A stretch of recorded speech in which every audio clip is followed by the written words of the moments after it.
हिंदी का very very important question, class 12th। क्या आप लोग ये संदर्भ जानते हैं कहाँ से लिया है, पद्यांश कहाँ से लिया गया है? आइए हम बताते हैं। आए लज्जा नुचे पुनर्विद्रुत्र मची, ये लिया गया है भोजस्य दार्यम।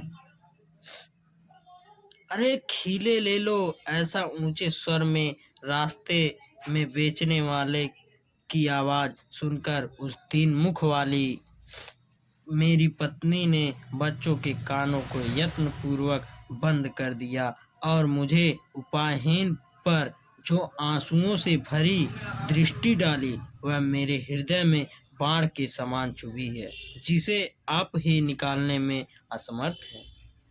हे राजन, इसे आप ही निकालने में असमर्थ हैं। नेक्स्ट क्वेश्चन जो आता है आपका, ये देखिए, ये सुभाषित रत्नानी से है, मैंने लिख दिया है, कहीं कहीं नहीं लिखा है। भाषासु मुख्या सुभाषितम, तो ये पहला है सुभाषित रत्नानी का पहला जो वाक्य है, वाक्य प्रयोग, उसका अनुवाद कर रहे हैं हम लोग। समस्त भाषाओं में मुख्य, मधुर और दिव्य देववाणी जो है वो संस्कृत भाषा है। मतलब समस्त भाषाओं में मुख्य, मधुर और दिव्य देववाणी संस्कृत है। निश्चित रूप से उसका काव्य मधुर है और उसमें भी अधिक मधुर हैं उसके सुंदर वचन। नेक्स्ट,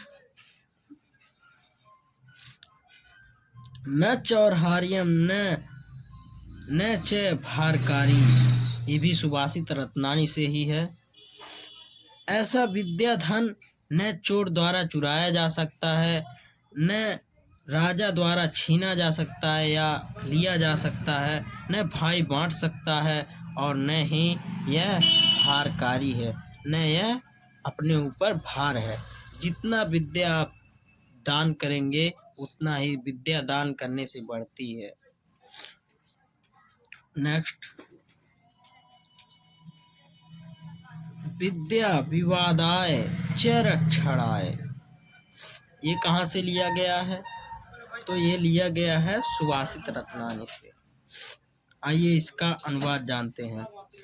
हिंदी की विद्या विवाद के लिए, धन अहंकार के लिए और शक्ति दूसरों को पीड़ा पहुंचाने के लिए। इनके विपरीत सज्जन की विद्या ज्ञान के लिए, धन दान के लिए और शक्ति दूसरों की रक्षा के लिए होती है। अर्थात जो अच्छे होते हैं, जिनकी विद्या अच्छी होती है, मतलब सज्जन आदमी विद्या के ज्ञान के लिए, धन दान के लिए और शक्ति दूसरों की रक्षा करने के लिए उपयोग करता है। आप लोगों को दिख रहा होगा, प्रीड़त ये सुचरित पुण्य कीर्तो लभंते, यह भी सुभाषित रत्नानी से ही लिया गया है। जो अपने माता पिता को सुंदर आचरण से, सुंदर चरित्र से प्रसन्न करता है, वह पुत्र जो स्वामी पति यानी अपने पति का ही हित चाहती है, वह पत्नी है जो अपने पति का हित चाहे, वह पत्नी है। जो सुख व दुख का समान रूप से आचरण करता है, वह मित्र है। ये तीन चरित्रवान पुत्र और हित की इच्छा करने वाली पत्नी और समान रूप से व्यवहार करने वाला मित्र, ये तीन संसार में पुण्य लोक प्राप्त होते हैं। अगर ऐसे दोस्त मिल जाएं तो यह पुण्य मिलता है। ये तीन चरित्रवान पुत्र और हित की इच्छा करने वाली पत्नी और समान रूप से व्यवहार करने वाला मित्र, ये तीन संसार में पुण्य लोक को प्राप्त होते हैं। नेक्स्ट, ऋषियो राक्षसी माहु लोकस्य निर्स्यति, ये कहाँ से लिया गया है आप लोग बताइए। अनुवाद इसका देखते हैं, आप लोग कमेंट करिएगा इसका ये कहाँ से लिया गया है। ऋषियों ने उन्मत्त यानी मतवाली, घमंडी और अहंकारी व्यक्तियों की वाणी को राक्षसी वाणी कहा है। मतलब जो देवों ने है, ऋषियों ने, वो व्यक्तियों की जो वाणी है उसे राक्षसी वाणी कहा है। वह समस्त वैरों को उत्पन्न करने वाली और संसार की विपत्ति का कारण है। नेक्स्ट, व्यतिसजति पदार्थांतर कोऽपि हेतु द्रवित च हिमांतर रश्मा विगेदुत चंद्रकांतः। पदार्थ को मिलाने वाला कोई आंतरिक कारण, ये बड़े है कारण, पदार्थों को मिलाने वाला कोई आंतरिक कारण ही होता है। निश्चय ही प्रीति प्रेम बाह्य कारणों पर निर्भर नहीं करती। जैसे कमल सूर्य के उदय होने पर ही खिलता है और चंद्रकला मणि चंद्रमा के उदय होने पर ही द्रवित होती है, यानी पिघलती है। तो ये बताइए कहाँ से लिया गया है? तो हम बता देते हैं इसको कहाँ से लिया गया है।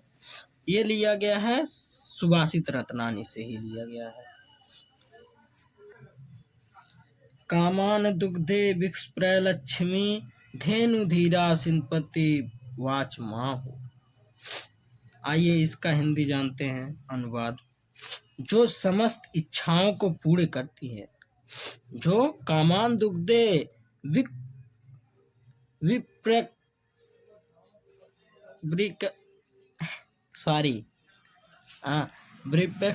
लक्ष्मी, जो समस्त इच्छाओं को पूर्ण करती है, दरिद्रता को दूर करती है और कृति में वृद्धि करती है।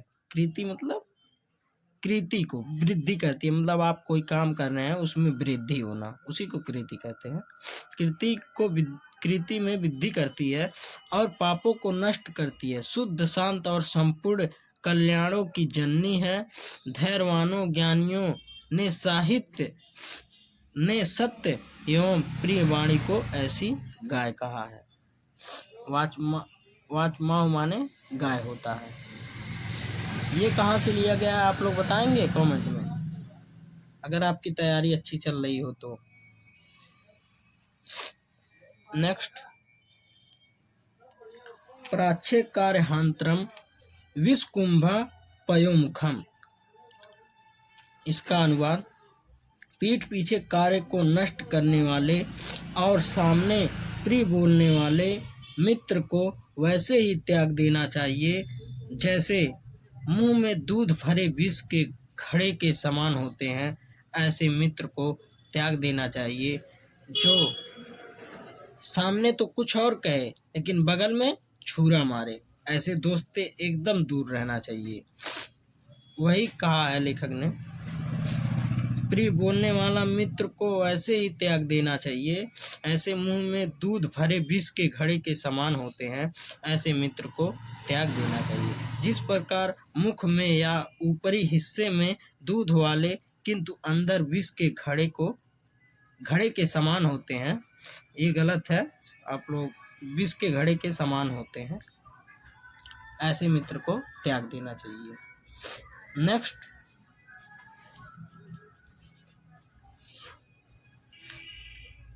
जल बिंदु निपातेन च धनस्य च। आइए इसका अनुवाद जानते हैं। ये जानते हैं आप लोग कहाँ से लिया गया है? तो ये हम बता दें सुभाषित रत्नानी से ही है, ठीक है। जल की बूंद बूंद गिरने से घड़ा भर जाता है। जल बिंदु निपातेन, जल की बूंद बूंद गिरने से घड़ा भर जाता है। यही समस्त विद्याओं, धर्म और धन का कारण है। अर्थात थोड़ा थोड़ा करके ही विद्या, थोड़ा थोड़ा करके धर्म और थोड़ा थोड़ा करके धन कमाते हैं, या धन विद्या धर्म का संचय होता है। तो यहाँ तक हमारी वीडियो हो गई। अभी आगे हम लोग चलते हैं। दिख रहा ना आप लोग को अच्छे से? विरल विरला स्थूल तारा कला विभु सज्जना व्रजति च निशाक्षिप्रं लक्ष्मीरनुधमीमम्यु। आइए इसका हिंदी अनुवाद जानते हैं। ये ओजस दारेम से लिया गया है।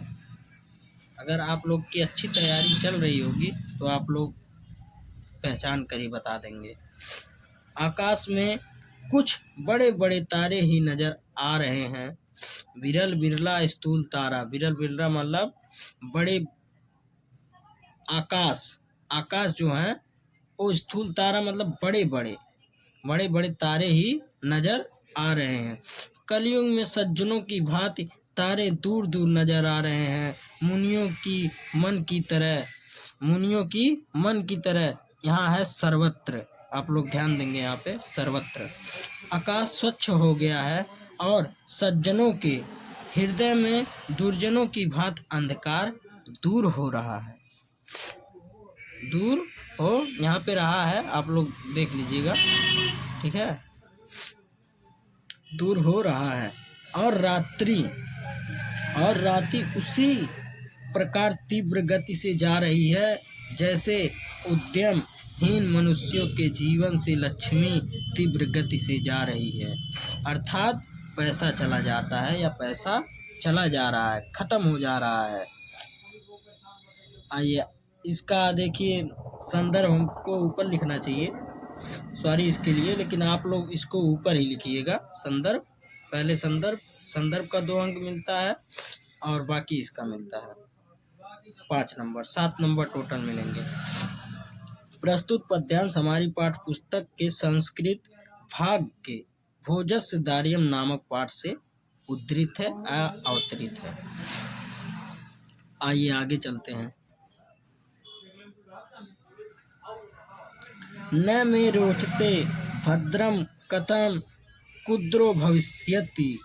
मुझे आप लोगों का उल्लू को राज अभिषेक कराना अच्छा नहीं लगता। मतलब आप लोग उल्लू को ही राजा बना दे रहे हैं, ये हमको अच्छा नहीं लग रहा है, अच्छा नहीं लगता। इसके अक्रोध गुस्सा मतलब ये जब गुस्से में होता है, मुख को देखो, इसके अक्रोध गुस्से वाले मुख को तो देखो। गुस्सा होने पर, ये देखिए हम डबल बार लिख दिए हैं होने, तो इसको ध्यान दीजिएगा आप लोग। होने पर या क्रोधित होने पर, क्रुद्ध होने पर यह कैसा लगेगा, यानी कैसा व्यवहार करेगा। जब इसको राजा बनाने से पहले ही इसका मुंह जब क्रोधित लग रहा है, इतने क्रुद्ध में देख रहा है, तो ये जब राजा बनेगा तो कैसा करेगा। इसका संदर्भ देख लेते हैं। प्रस्तुत गद्यांश हमारी पाठ पुस्तक संस्कृत भाग के जातक कथा नामक पाठ से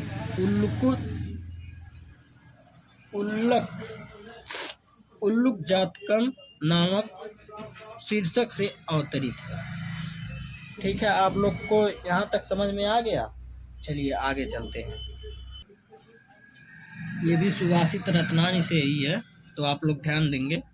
सुखार्थिन कुतो विद्या वा त्यजेत सुखम।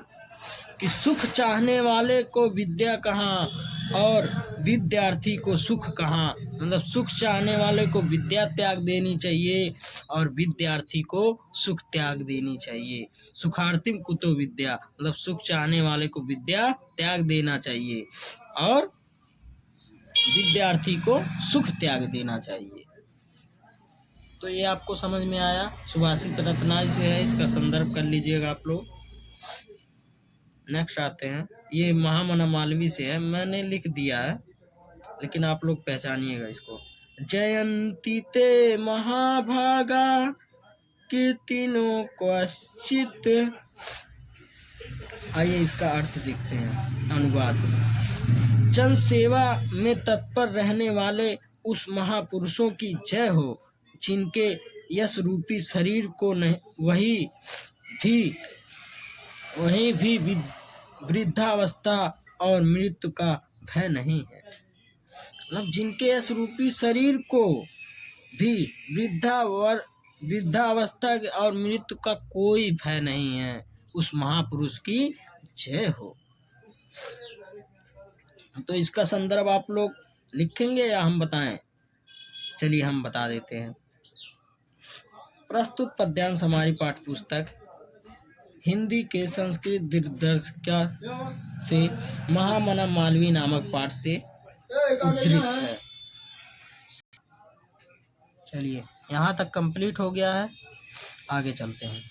वज्रादपि कठोराणि न विख्यात तुर्मतहि हति विज्ञातुम हर्ति न विज्ञातुम हर्ति। वज्र से भी कठोर और पुष्प से भी कोमल असाधारण व्यक्तियों के लोकोत्तर पुरुषों के हृदय को कौन समझ सकता है, कौन जान सकता है। ये भी महामना मालवीय से ही है। सॉरी, ये महामना मालवीय से नहीं है, बल्कि आपके सुभाषित रत्नानी से है। आप लोग पहचानिएगा। निदन्तु नित्य निपुणा यदि वसतन्तु न्याते पथ प्रविचलन्ति पदम न धीराः। इसका अर्थ देखते हैं। नित्य में निपुण लोग निंदा करें या स्तुति प्रशंसा करें, मतलब जो नीति से निपुण लोग हैं वो निंदा करें या प्रशंसा करें। लक्ष्मी आए या अपनी इच्छा अनुसार चली जाएं, चाहे आज ही मृत्यु हो अथवा युगों बाद हो।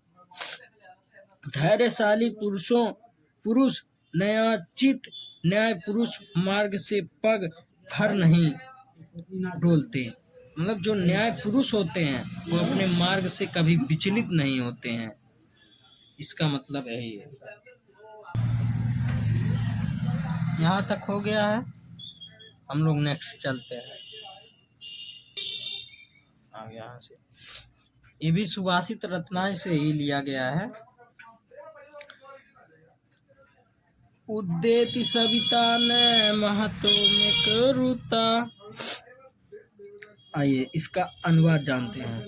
सूर्य उदय के समय लाल होता है और अस्त होते समय भी लाल होता है। महान पुरुष संपत्ति और विपत्ति अर्थात सुख दुख में एक ही जैसे होते हैं, मतलब अलग नहीं होते हैं। जो महान पुरुष हैं वो सुख और दुख में एक ही तरह रहेंगे, जैसे सुख में वैसे दुख। आइए नेक्स्ट चलते हैं। सुभाषित रत्नानी से ही लिया गया है ये। काव्य शास्त्र विनोदेन कलेनवा।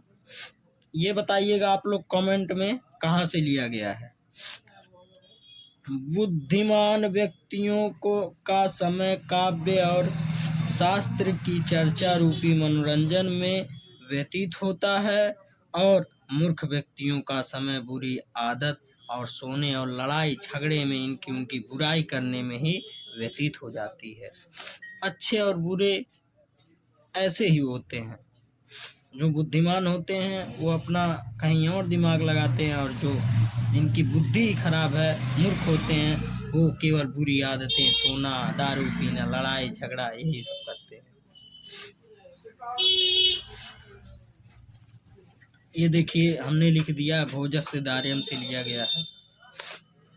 अर्धदानो वैरिड़ा गिरिज प्यार दर्प शिष्वास्तहस्तम सर्वज्ञ त्वं धीस्वार्तमने मत त्वमामातु भिक्षाटनम।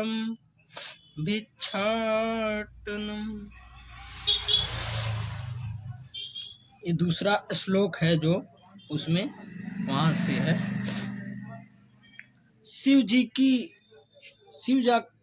का जो आधा अंग है, शिव जी का जो आधा अंग है, आधा अंग विष्णु ने और आधा अंग पार्वती ने ले लिया है। इस पृथ्वी तल पर भगवान शिव के देह रहित हो जाने पर, यहाँ पे हो रहेगा, देह रहित हो जाने पर गंगा समुद्र में मिल गई और चंद्रकला अर्थात चंद्रमा आकाश को चली गई या चले गए। और जो शेषनाग है, आइए फिर से इसको देखते हैं, इसका अनुवाद। शिव जी का आधा अंग विष्णु ने और आधा अंग पार्वती ने ले लिया। इस पृथ्वी तल पर भगवान शिव के देह रहित हो जाने पर गंगा समुद्र में मिल गई, चंद्रकला अर्थात चंद्रमा आकाश को चले गए और शेषनाग, यहाँ शेषनाग है, आप लोग देखिएगा, शेषनाग पृथ्वी तल से नीचे पाताल को चले गए। सर्वज्ञता और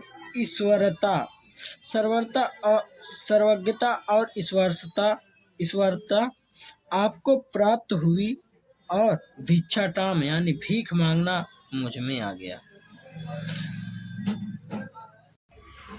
नेक्स्ट एक और बचा है, बस ये लास्ट है। सहसा विदधित न स्वयमेव संपदः, सुवासित रत्नानि का 9वां श्लोक है। यहाँ पे लिखा है, किसी में लिखा है, किसी में नहीं लिखा है, तो आप लोग पढ़ रहे हैं, इतना तो समझ ही सकते हैं। बिना विचार विमर्श के कोई कार्य को नहीं करना चाहिए। के कहने का मतलब है, लेखक कहते हैं कि बिना विचार विमर्श के कोई कार्य नहीं करना चाहिए।